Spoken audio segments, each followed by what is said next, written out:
इतिहास के पन्नों पर कुछ ऐसे नाम लिखे होते हैं जिनकी चमक कभी फीकी नहीं पड़ती। राजा हरिश्चंद्र एक ऐसा नाम जो सत्य और धर्म का पर्याय बन चुका है। लेकिन सोचिए, क्या कोई इंसान सच के लिए अपना राजपाट, अपना सुख, अपना परिवार, यहां तक कि अपनी संतान तक खो सकता है? क्या एक राजा जिसने कभी झूठ बोलना सीखा ही नहीं, उस सत्य के बोझ तले इतना टूट सकता है कि उसे अपनी ही पत्नी से श्मशान शुल्क मांगना पड़े? और अगर सच इतना ही कठिन है तो क्या यह इंसान को तोड़ देता है या अमर बना देता है?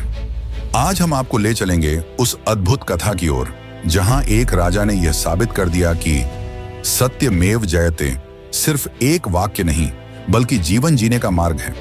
यह सिर्फ कहानी नहीं बल्कि एक ऐसी अग्निपरीक्षा है जहां हर पल सवाल खड़ा होता है, क्या सच में इंसान सत्य के लिए सब कुछ कुर्बान कर सकता है?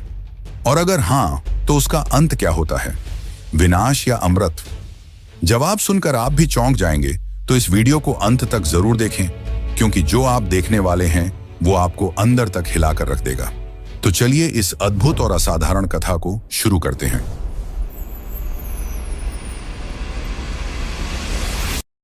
त्रेता युग में इक्ष्वाकु वंश के महान सम्राट राजा हरिश्चंद्र राज्य किया करते थे।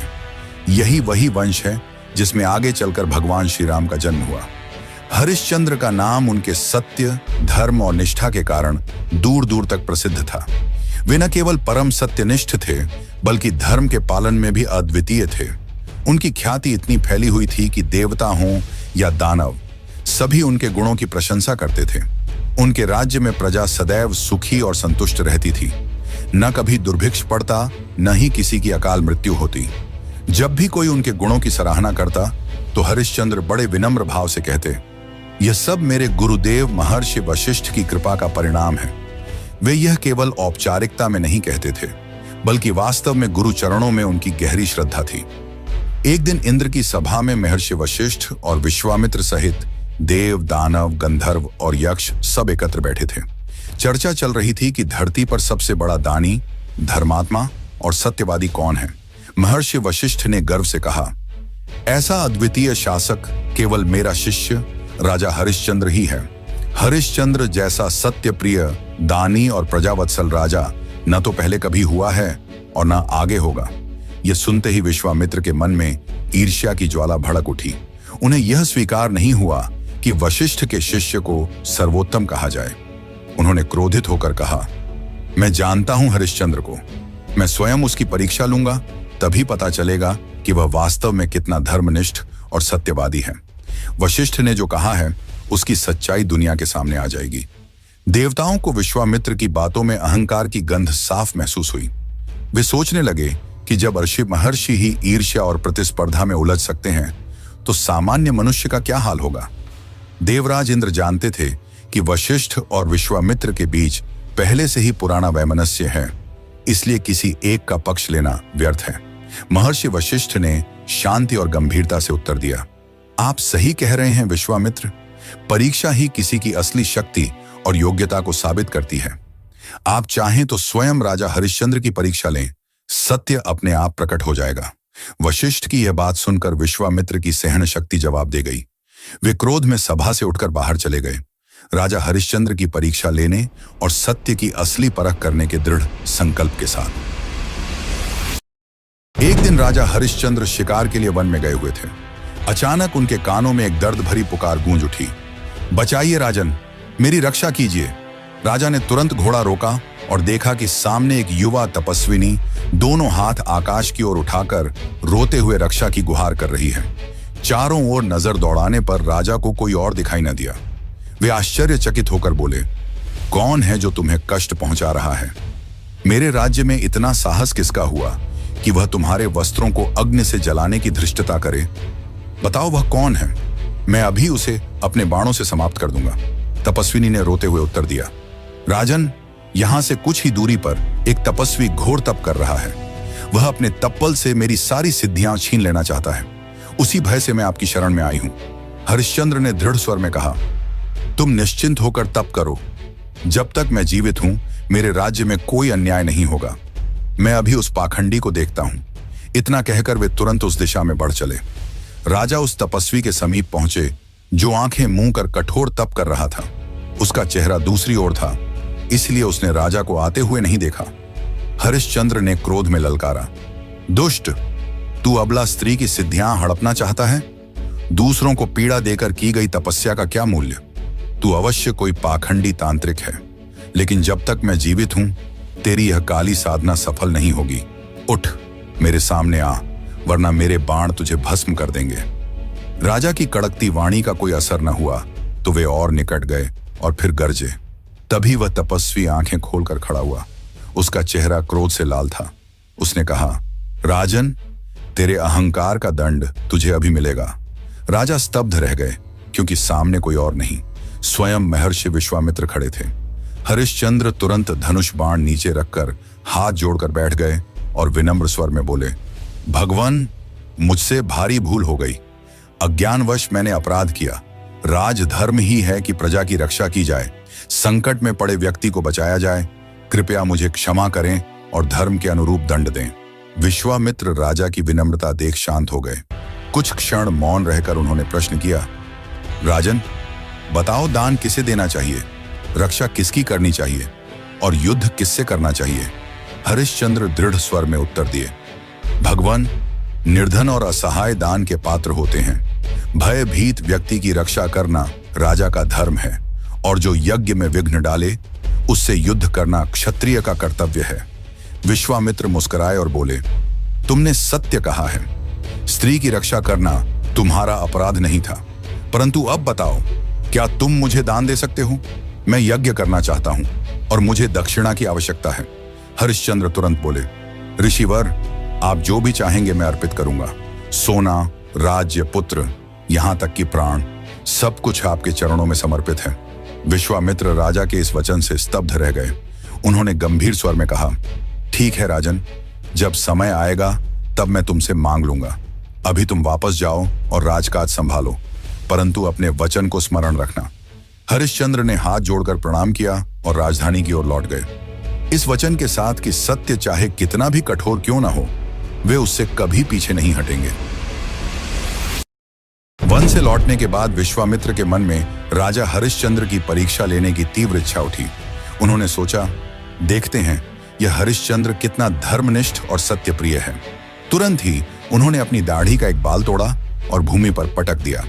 उसी क्षण वहां से एक भयानक और विकराल सूअर प्रकट हुआ, जिसकी गर्जना से वन कांप उठा। वह सूअर मानव भाषा में बोला, गुरुदेव, मुझे क्या आज्ञा है? विश्वामित्र ने आदेश दिया, जाओ, अयोध्या जाओ और राजा हरिश्चंद्र के राजकीय उपवन को उजाड़ दो। यदि राजा तुम्हें मारना चाहे तो उससे अपने प्राणों की भीख मांग लेना। सूअर ने प्रणाम किया और बिजली की गति से अयोध्या की ओर बढ़ गया। कुछ ही देर में सूअर ने राजकीय उपवन में प्रवेश कर दिया। वह पेड़ों को जड़ से उखाड़ने लगा, बेलों और फूलों को रौंदने लगा। सैनिकों ने उसे रोकने की भरपूर कोशिश की, बाण चलाए, भाले फेंके, पत्थर और डंडे तक उठाए, पर उस पर कोई असर नहीं हुआ। उल्टे उसकी भयावह गर्जना सुनकर सभी सिपाही भयभीत होकर भाग खड़े हुए। अंत में रक्षकों के नायक ने उपनायक से कहा, यह दैत्य समान सूअर हमारे नियंत्रण से बाहर है। राजा को इसकी सूचना तुरंत दी जानी चाहिए। उपनायक सहमत हुआ और तुरंत दरबार की ओर दौड़ा। राजा हरिश्चंद्र उस समय सभा में बैठे थे। उपनायक ने घबराते हुए फरियाद की, महाराज की जय हो, एक विकराल सूअर राजकीय उपवन में घुस आया है और सब कुछ तहस नहस कर रहा है।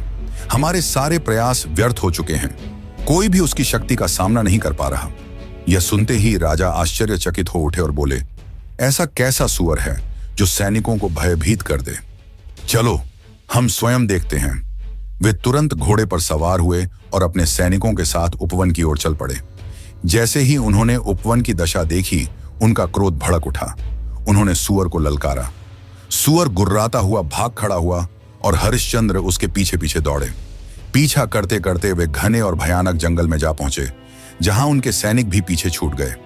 अंततः राजा ने अकेले उस सूअर को घेर लिया और उस पर बाण चलाने ही वाले थे कि अचानक सूअर मनुष्य की भाषा में बोला, राजन, मैं एक जंगली पशु हूं, मुझ में बुद्धि और विवेक नहीं है।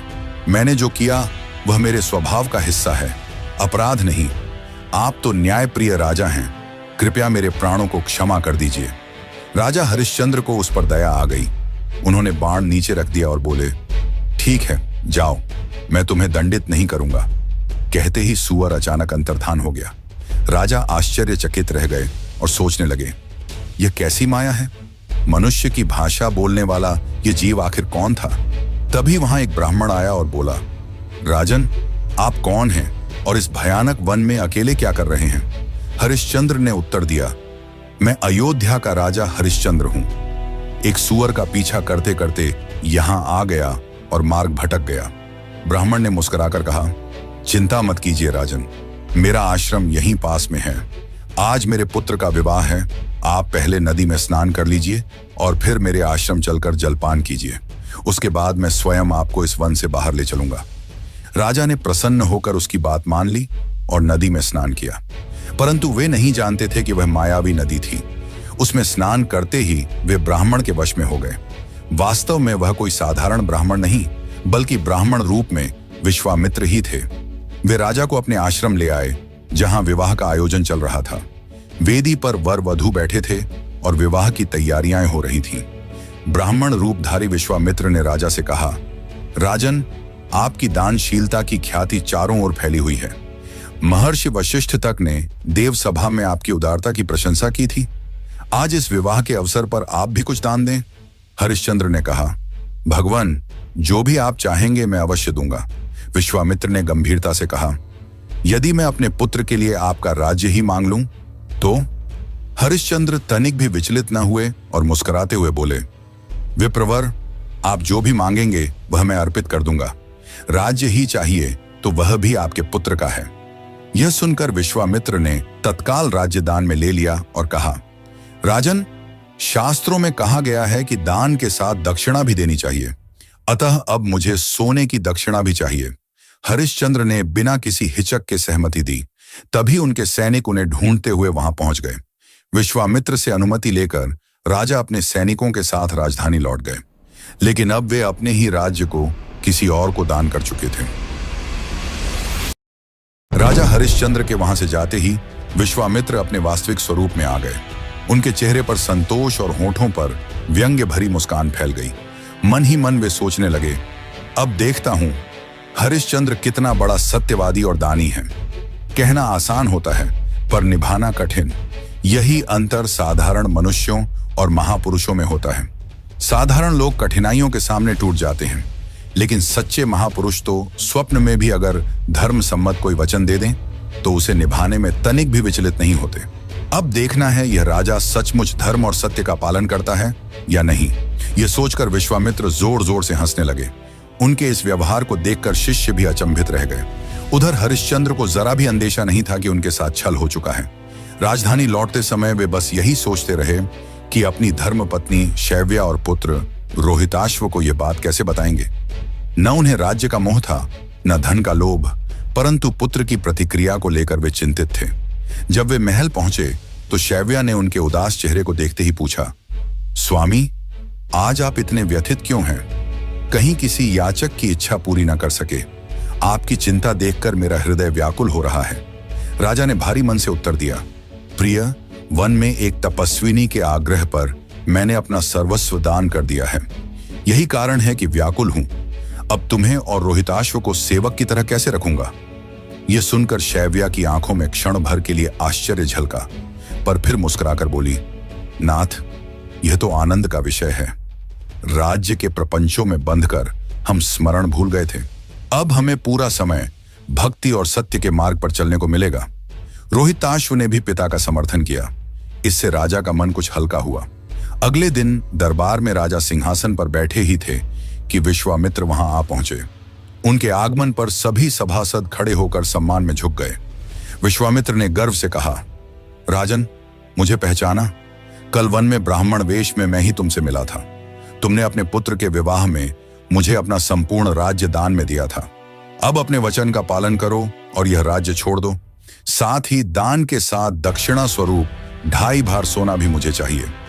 राजा हरिश्चंद्र ने हाथ जोड़कर विनम्रता से कहा, भगवान, राज्य तो आपका ही है, मैंने इसे आपको समर्पित कर दिया, परंतु दक्षिणा स्वरूप जो सोना आप चाहते हैं उसे लाने का साधन मेरे पास नहीं है। राज्य की हर संपत्ति अब आपकी है। मैं वचन देता हूं कि इस राज्य से बाहर जाकर अपने परिश्रम से धन अर्जित करूंगा और यथाशीघ्र दक्षिणा चुका दूंगा। विश्वामित्र ने कठोर स्वर में कहा, ठीक है, मैं तुम्हें 1 माह का समय देता हूं। इस अवधि में यदि तुमने सोना नहीं दिया तो तुम्हें दंडित किया जाएगा। अभी अपने राजसी वस्त्र और आभूषण उतार दो और वल्कल वस्त्र धारण करो। हरिश्चंद्र ने हाथ जोड़कर उत्तर दिया, भगवान, मैं आपके वचन का पालन अवश्य करूंगा। यदि न कर सका तो आपका हर दंड स्वीकार करूंगा। यह कहकर उन्होंने राजसी आभूषण उतार दिए और वल्कल वस्त्र पहन ली। फिर भारी मन से महल लौट गए। उनके जाने के बाद महर्षि वशिष्ठ चुप न रह सके। वे गंभीर स्वर में बोले, मित्र, यह आचरण उचित नहीं है। यदि तुम्हें किसी से शत्रुता है तो वह मुझसे करो। एक निर्दोष राजा को यूं सताना ऋषि परंपरा के विपरीत है। पर विश्वामित्र ने उपेक्षा से हंसते हुए उत्तर दिया, महर्षि, अभी तो यह आरंभ है। देखना, समय के साथ हरिश्चंद्र और उनके परिवार की क्या दशा होती है।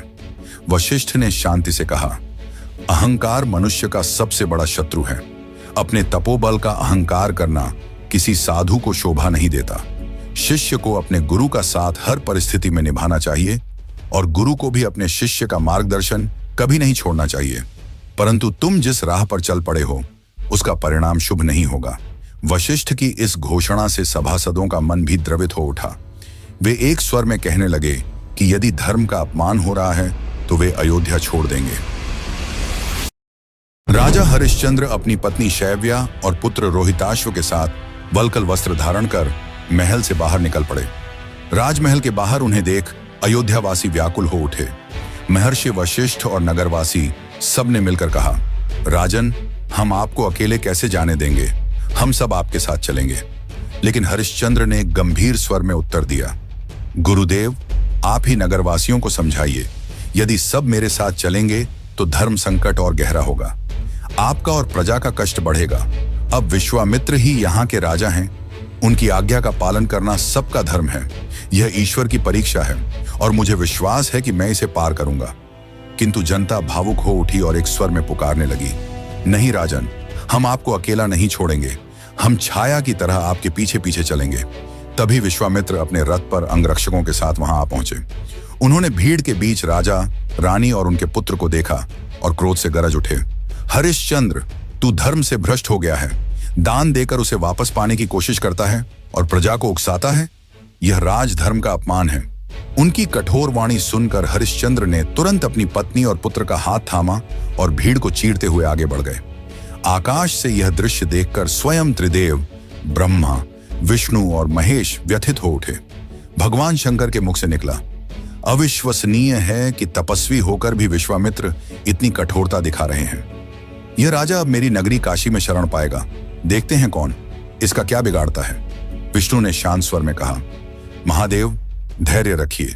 सत्य की स्थापना के लिए महात्माओं को कष्ट सहना ही पड़ता है। राज्य का त्याग करने के बाद हरिश्चंद्र सोच में डूब गए। अब कहां जाए? तभी उन्हें स्मरण हुआ, काशी नगरी भगवान शंकर की राजधानी है। वहां दयामयी मां अन्नपूर्णा है। यदि कहीं शरण मिलेगी तो वही। यह विचार कर वे परिवार सहित काशी की ओर चल पड़े। कई दिनों की कठिन यात्रा के बाद वे वहां पहुंचे। उनके पांव छिल गए थे, खून बह रहा था, वस्त्र फटे और मैले हो चुके थे। चेहरों पर भूख प्यास की थकान साफ झलक रही थी। लेकिन राजा का धैर्य अडिग रहा। वे जानते थे कि धर्म की असली परीक्षा विपत्ति में ही होती है। काशी में कोई उन्हें पहचानता न था। वे गंगा के किनारे पहुंचे, जल पिया और थककर बैठ गए। तभी रोहिताश्व ने पास बैठे एक कुत्ते को रोटी खाते देखा और मासूम स्वर में बोला, मां, मुझे भी भूख लगी है। यह सुनते ही शैव्या का हृदय टूट गया। उसने बच्चे को छाती से लगा लिया और आंसू बहाने लगी। अपने पुत्र का कष्ट देखकर हरिश्चंद्र का धैर्य भी डगमगा उठा। उन्होंने बच्चे को बहलाने के लिए गंगा में तैरते हंस दिखाए, पर भूख से व्याकुल बालक बार बार रोटी की मांग करता रहा। अंततः राजा ने कहा, शैव्या, चलो मां, अन्नपूर्णा के मंदिर में चलते हैं। वहां प्रसाद मिलेगा जिससे रोहिताश्व की भूख शांत हो जाएगी। उसी समय मां अन्नपूर्णा स्वयं एक वृद्धा का रूप धारण कर घाट पर प्रकट हुई। उन्होंने रोते हुए बालक को देखा और पूछा, यह क्यों रो रहा है? हरिश्चंद्र ने विनम्रता से कहा, मां, हम परदेसी हैं, नगर में किसी को नहीं जानते। यह बच्चा भूखा है, और हमारे पास देने को कुछ नहीं। वृद्धा मुस्कुराकर बोली, मेरे पास अन्नपूर्णा का प्रसाद है। प्रसाद सबका समान अधिकार है, इसे ग्रहण करने में संकोच मत कीजिए। शैव्या ने मौन सहमति दी। वृद्धा ने प्रसाद दिया, जिससे रोहिताश्व का पेट भर गया और राजा रानी को भी थोड़ी तृप्ति मिली। फिर भी दिन भर वे नगर में भटकते रहे, परंतु कहीं कोई काम न मिला। थक हार कर वे बाजार के किनारे बैठ गए। तभी हरिश्चंद्र ने गहरी चिंता में कहा, प्रिय, आज 1 माह पूरा हो रहा है। यदि मैं सूर्यास्त तक विश्वामित्र को दक्षिणा न दे पाया तो मेरा सत्य वचन असत्य हो जाएगा। शैव्या ने सांत्वना दी, स्वामी, विश्वास रखिए, भगवान शिव अवश्य आपकी सहायता करेंगे। सत्य की रक्षा के लिए काशी नगरी में कोई मार्ग अवश्य निकलेगा। इसी बीच थोड़ी दूरी पर विश्वामित्र खड़े यह सब देख रहे थे। उनके चेहरे पर कुटिल मुस्कान फैल गई। वे आगे बढ़े और राजा रानी से कठोर स्वर में बोले, तो यहां बैठे हो तुम? मैंने तुम्हें नगर भर ढूंढा और तुम चैन से यहां हो। याद है ना हरिश्चंद्र, आज 1 माह पूरा हो गया है। सूर्यास्त से पहले मेरी दक्षिणा चाहिए, अन्यथा परिणाम भुगतने के लिए तैयार रहो। राजा ने हाथ जोड़कर उत्तर दिया, भगवान, सूर्यास्त से पहले ही मैं आपको दक्षिणा दूंगा, कृपया धैर्य रखें। विश्वामित्र ने कठोर हंसी के साथ कहा, ठीक है, मैं लौट कर आऊंगा। याद रखना, समय निकल गया तो दंड अवश्य मिलेगा। यह कहकर वे वहां से चले गए और हरिश्चंद्र का हृदय और भी भारी हो गया। राजा हरिश्चंद्र अपनी पत्नी शैव्या और पुत्र रोहिताश्व के साथ वल्कल वस्त्र धारण कर काशी की गलियों में भटक रहे थे। दिन ढल रहा था और मन में एक ही चिंता थी, आज सूर्यास्त तक विश्वामित्र को दक्षिणा चुकानी है, वरना उनका सत्य वचन अधूरा रह जाएगा। पर अनजान नगरी में कोई उन्हें आण देने को तैयार नहीं था।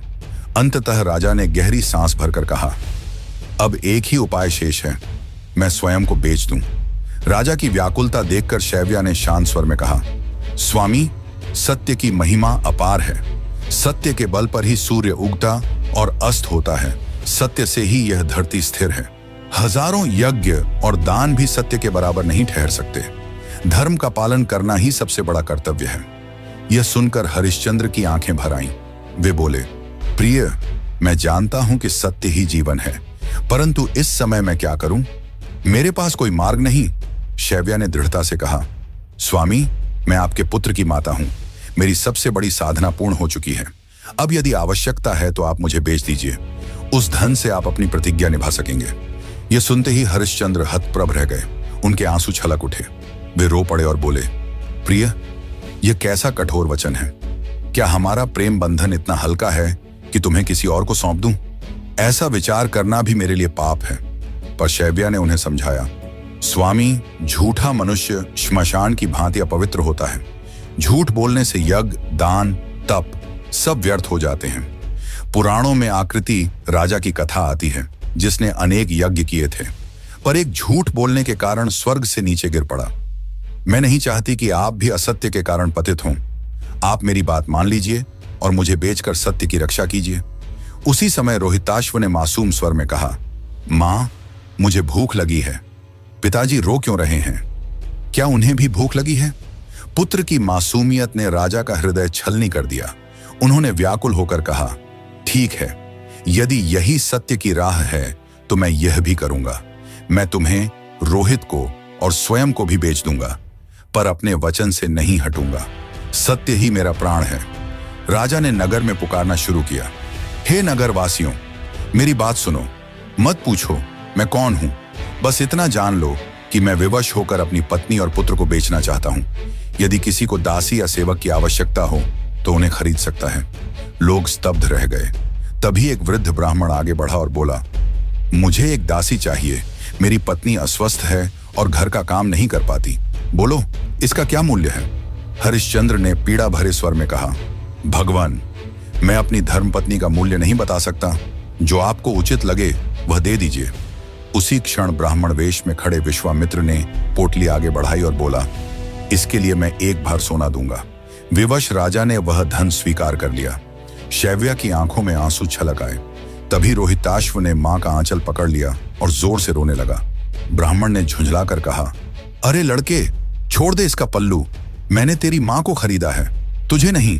शैव्या ने बेटे को सीने से लगाकर कहा, पुत्र, तू पिता के साथ रहना।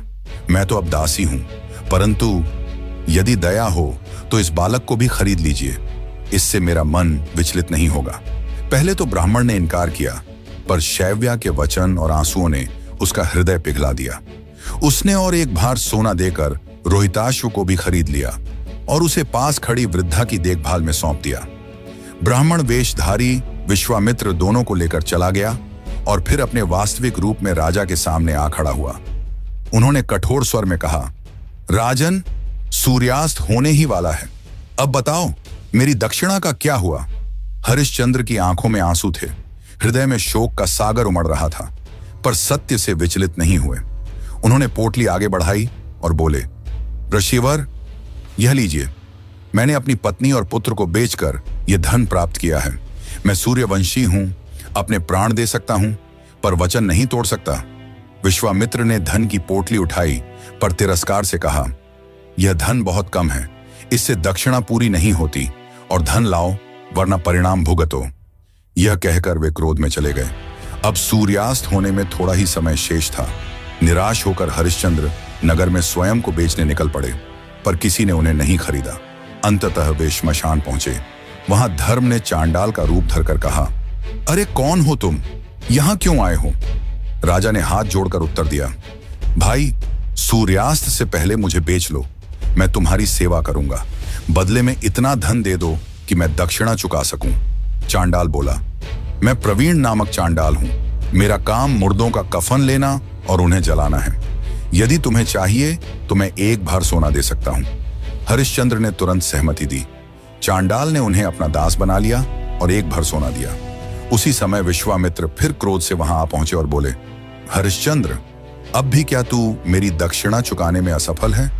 हरिश्चंद्र हाथ जोड़कर बोले, भगवान, यह लीजिए, मैंने स्वयं को बेचकर यह धन प्राप्त किया है। मैं सूर्यवंशी हूं, अपने प्राण दे सकता हूं, पर वचन नहीं तोड़ूंगा। विश्वामित्र ने सोने की पोटली उठाई और व्यंग्य भरी मुस्कान के साथ वहां से चले गए। राजा हरिश्चंद्र अब चांडाल के दास बन चुके थे। वे दिन रात श्मशान घाट पर शवों का दाह संस्कार करवाते और नियम पूर्वक चांडाल का कर वसूल करते। जलती चिताओं के बीच वे हर दिन जीवन का अंतिम सत्य देखते। लोग रोते पीटते आते, अपने प्रियजनों को मुखाग्नि देकर लौट जाते। राजा सोचते, संसार का यही अंत है, यहां सबका एक ही ठिकाना है। इस दृश्य ने उन्हें और अधिक विरक्त कर दिया। विपत्ति ने उनके धैर्य को और दृढ़ बना दिया और वे निरंतर भगवान का स्मरण करते हुए अपने कर्तव्य का पालन करते रहे। उधर महारानी शैव्या ब्राह्मण के घर में कठोर परिश्रम करती और पुत्र रोहिताश्व को भी काम करना पड़ता। एक दिन बालक फूल तोड़ने बगीचे में गया, जहां उसे एक विषैले सर्प ने डंस लिया। कुछ ही पलों में उसका प्राणांत हो गया। पुत्र का शव देखकर शैव्या विलाप करने लगी, पर सांत्वना देने वाला कोई न था। उसने शव को गोद में उठाया और ब्राह्मण से विनती की कि अंतिम संस्कार के लिए कुछ धन दे दे ताकि कफन का प्रबंध कर सके, पर ब्राह्मण ने निर्दयता से मना कर दिया। विवश होकर शैव्या अपने पुत्र के शव को उठाए श्मशान की ओर बढ़ी। श्मशान पर हरिश्चंद्र अपने कर्तव्य में लगे थे। तभी उन्होंने एक स्त्री को देखा जो अपने पुत्र का शव ले आई थी। नियम के अनुसार उन्होंने कहा, देवी, बिना कर चुकाए यहां किसी का भी दाह संस्कार नहीं हो सकता, चाहे वह आपका पुत्र ही क्यों न हो। यह सुनकर शैव्या ने सिर उठाया और जैसे ही हरिश्चंद्र ने उसके चेहरे को देखा, उनके पैरों तले जमीन खिसक गई। वह उनकी पत्नी थी और शव उनका इकलौता पुत्र रोहिताश्व। क्षण भर को राजा की आंखों से आंसू झरने लगे। उन्होंने छाती पर पत्थर रखकर कहा, देवी, मैं जानता हूं यह हमारा पुत्र है, पर मैं दास हूं। मेरे स्वामी का आदेश है कि बिना कर लिए किसी का दाह संस्कार न हो। धर्म मुझे कर्तव्य निभाने से रोकता नहीं। शैव्या फूट फूट कर रोते हुए बोली, स्वामी, मैंने पहले ही अपनी साड़ी का आधा भाग फाड़कर पुत्र को लपेटा है, अब शेष आधा ही बचा है। यदि यही कर मानते हो तो ले लीजिए और हमारे पुत्र का दाह संस्कार कीजिए।